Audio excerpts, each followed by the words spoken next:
کیا جاتا ہے کہ حضرت سلیمان علیہ السلام اپنے ہوائی تخت پر بیٹھ کر اللہ تعالیٰ کی قدرتوں کا مشاہدہ کرنے اور سیر کرنے کے لیے فضا میں سفر کرنے لگے تو آپ کا تخت اڑتے اڑتے ایک گہرے سمندر تک جا پہنچا، جس میں آپ نے ایک بڑی لہر دیکھی۔ آپ نے ہوا کو روکنے کا حکم دیا جو آپ کا تخت اٹھا کر اڑا رہی تھی۔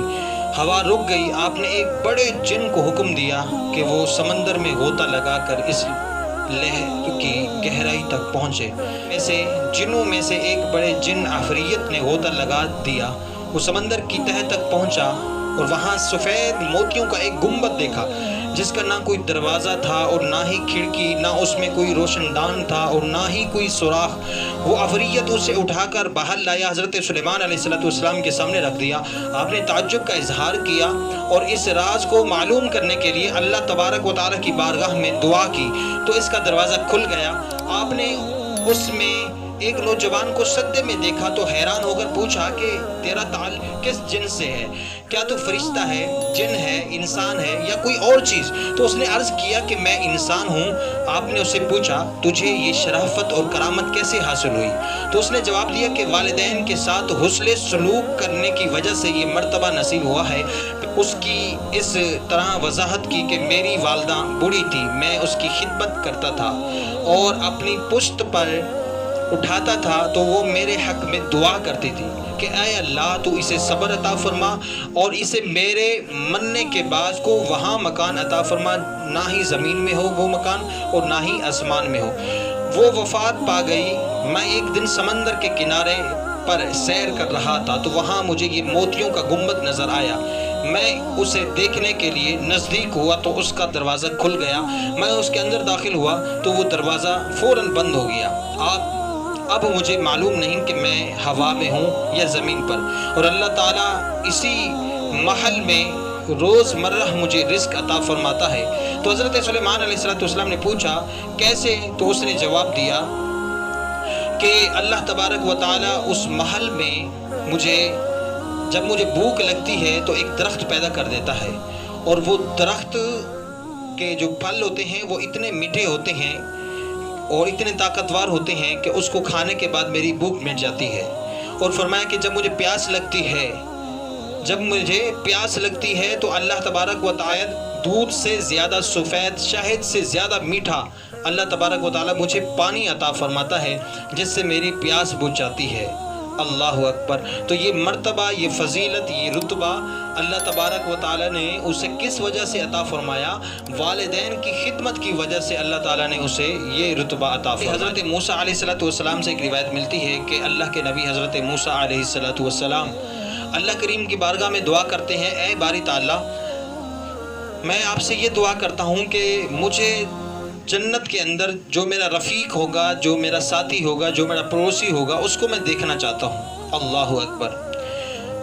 اللہ کریم نے حضرت موسیٰ علیہ السلام کو فرمایا کہ ایک گوشت فروخت ہے، وہی جنت کے اندر تمہارا رفیق ہوگا۔ حضرت موسیٰ علیہ السلام نے اس کو تلاش کرنا شروع کر دیا، گوشت کی دکان تلاش کرتے رہے یہاں تک کہ اس شخص کی دکان مل گئی۔ وہاں پر آپ جا کر دیکھا تو وہ گوشت فروخت کر رہا تھا، اور حضرت موسیٰ علیہ السلام شام تک اس کو وہ شخص جب گوشت بیچ چکا تھا، اس نے ایک بہت بڑا برتن نکالا اور گوشت کا ایک اچھا سا ٹکڑا اس برتن کے اندر ڈالا۔ جب وہ آنے لگا تو حضرت موسیٰ علیہ السلام نے جانے لگا تو موسیٰ علیہ السلام نے رات کے وقت اس کے ہاں ٹھہرنے کی خواہش ظاہر کی تو اس نے باخوش اجازت دے دی۔ وہ آپ کے ساتھ لے گیا اور وہ دونوں گھر میں داخل ہوئے تو سب سے پہلے اس نے اس گوشت سے بہترین یخنی بنائی، پھر اس نے گھر کے اندر سے ایک زنبیل نکالی تو اس میں کبوتر کے چوزے کی طرح ایک بڑا والدہ کو چمچ کے ساتھ وہ یخنی کھلاتا رہا، اس کے منہ میں ڈالتا رہا۔ جب وہ سیر ہو گئی تو پھر اس شخص نے اپنی والدہ کے کپڑے دھوئے اور اس کو صاف ستھرے کپڑے پہنائے، اور اس کے بعد پھر اسی جگہ پر دوبارہ اس کو رکھ دیا۔ جب رکھا تو اس بڑھیا نے ہونٹ ہلائے تو حضرت موسیٰ علیہ السلام فرماتے ہیں کہ میں نے اس کی آواز سنی، پر اس کے ہونٹوں پر یہ جملے تھے کہ اے رب کریم میرے بیٹے کو حضرت موسیٰ علیہ السلام کا جنت کے اندر پڑوسی بنا دے۔ اللہ اکبر۔ تو میں نے اس شخص کو بلایا اور پوچھا کہ یہ کیا لگتی ہے تمہاری؟ تو اس شخص نے کہا کہ یہ میری والدہ ہے اور یہ نہایت ہی کمزور ہو چکی ہے اور کچھ کھا بھی نہیں سکتی، اسی وجہ سے میں ان کی خدمت کرتا ہوں۔ تو اللہ کے نبی حضرت موسیٰ علیہ السلام نے فرمایا کہ تجھے مبارک ہو کہ اللہ تبارک و تعالی نے تجھے اس ماں کی خدمت کی وجہ سے جنت کے اندر میرا پڑوسی بنایا ہے، میرا رفیق بنایا ہے۔